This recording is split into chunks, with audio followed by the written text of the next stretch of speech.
Welcome back to our program. I'm your host, Raymond Wu. In this final segment, we will continue the conversation with Ms. Liu Shyh-Fang, who is the Managing Director of the 2009 Kaohsiung World Game Organizing Committee. Shyh-Fang, we know that the World Game in Kaohsiung this year is a very important occasion to market the city of Kaohsiung and also Taiwan to the world internationally. Yes. And recently we've seen a very touching, a very well made and designed CF television that showcased some of the major facilities in the World Game, and also the music in the background was just lovely.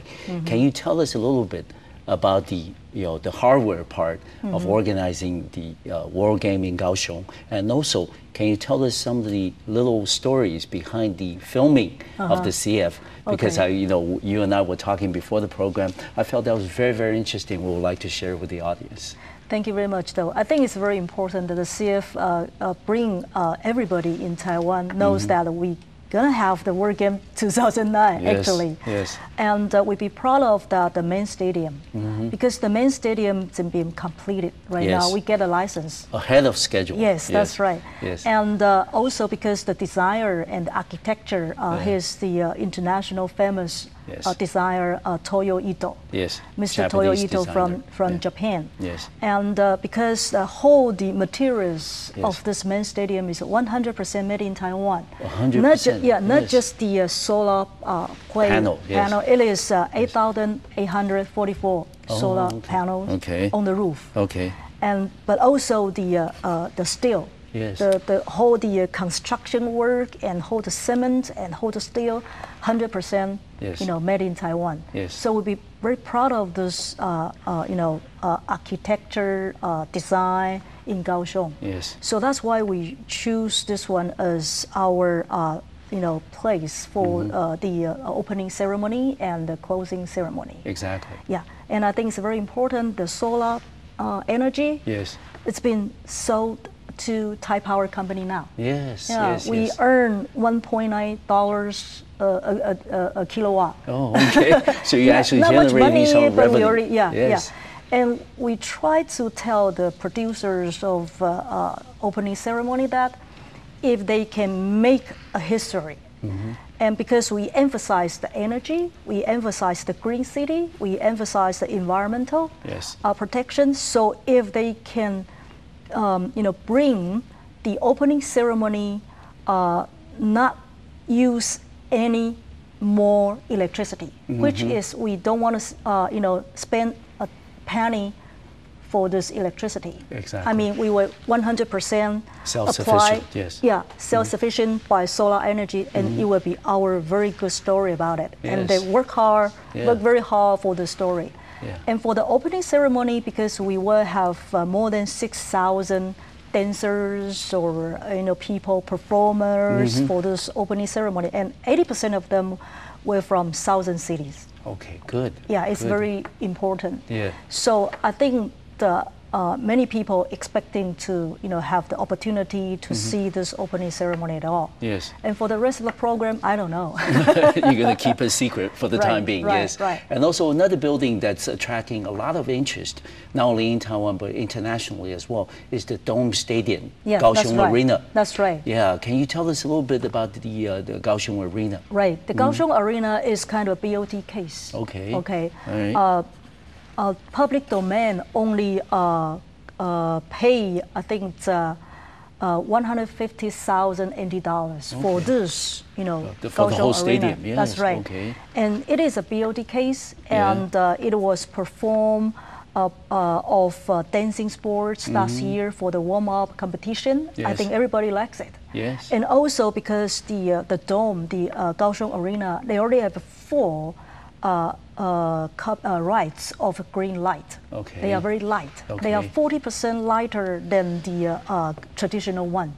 So people of Kaohsiung, they are so proud of those 2, building and those 2 sports venues very much. Yes. And so we were just took these 2 as one of very important, spot in our marketing. Yes. So every time when we, go abroad for these press conferences, we will always introduce these 2 very important, and we're so proud of very impressive buildings. To the people of international society. Yes. And also, Shyh-Fang, we know that this is the first time in Kaohsiung and also in Taiwan that we have such a huge international athletic competition ever held and staged here on the island. And I think the experience that you've accumulated in terms of managing and organizing such a huge international event is very, very valuable. And how can you then, as the managing director of the Kaohsiung Games, recommend and suggest to our government that the experiences that you and your staff members accumulated in hosting the 2009 World Games in Kaohsiung can be passed on to other cities and other counties in Taiwan in the future, that we're going to hold similar magnitude, similar importance, international events, in other parts of the island. Okay, I would say this is a huge task force. Yes. It's not just the coordination between central government and local government, but also the public domain and the private domain. Yeah, exactly. And also you have to ask the people who are professionals, but many of them are non-professionals.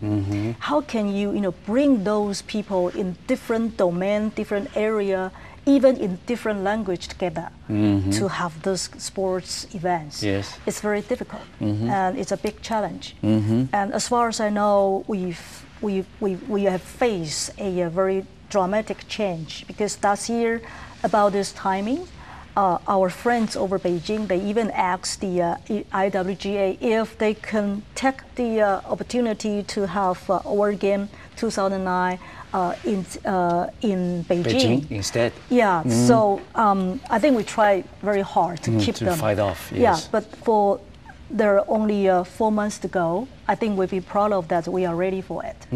And for the staff members or for the people, not just helpers, but so other supporters, if we have a good experience for this multi-sports event, and I think that we will suggest our central government that we can always keep this good opportunity or experience. And if we can have the possibility to apply for some other international sports events, such as the East Asia Sports or Asia Sports, or even the World College Sports, because if we can accumulate the experience that you just mentioned about it, I think it will be our channel or our opportunity to bring more people, to bring the people in this country more internationalized. Yes. And I think it's very important. We do hope that we can keep this experience in Taiwan. Okay. And also, how would you, want the 2009 Kaohsiung World Games be remembered by the people in Taiwan as well internationally after the games is over? How would you want it to be remembered as a gathering of international community? As you mentioned at the beginning of the program, a very huge step in terms of making Taiwan more international and also enhancing the understanding and the exchange, not just within Asia, but internationally as well, as 90 countries will send their athletes over. Right. How would you want the games to be remembered? Well, it's very hard for me to describe it, but I think it's a big challenge for us. But if you come to Kaohsiung, you can see the change. Yes. Because the change is toward a good changes, because it's upgrade of the city. It's promoted for the city. If you see the change of the cities, I think the World Game 2009 make a very great effort about this. If you see the change of the people, if you see the change of the city, even you see the scene of the city, make it cleaner, make it more beautiful, more convenient, and sounds like international cities. I think it's very good for the memory of the Kaohsiung citizens. I'm sure that Kaohsiung will be on the international map after the World Games is over. Sure, I do hope so. Yes, for the remainder of the program, Shyh-Fang, I think I, along with many viewers at home, will certainly want to know what will happen at the opening ceremony. As we remember last year in Beijing Olympics, people were speculating. There were a lot of rumors flying around as to who's going to be performing, who's going to be relaying the torch and lighting the torch at the end. But can you just share us a little secret, as as far as you can tell? Actually, I don't know very much, but as far as I know, on March 25th, we're going to have the press conference. Okay. And some people will show up Okay. of this press conference at all. Okay. Yeah. And you mentioned earlier that you expect about 6,000 dancers and performers at the opening ceremony. Other than the spectacle of 6,000 people on the main stadium floor, what are some of the other fireworks that we can expect at the opening ceremony?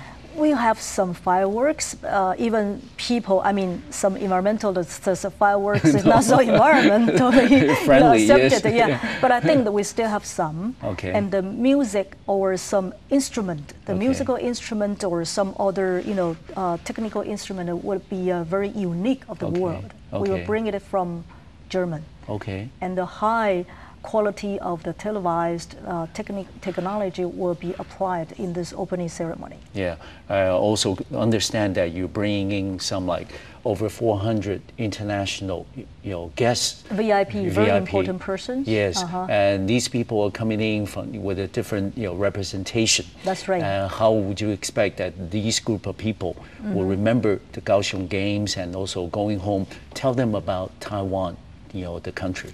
Yes. So the opening ceremony is very, very important. And also, I know the president of our country, President Ma, will be invited. Yes. Yeah, I think a lot of people want to go. Yeah. I'm certainly hopeful, keeping my fingers crossed that I can get tickets, when the tickets go on sale April 1st.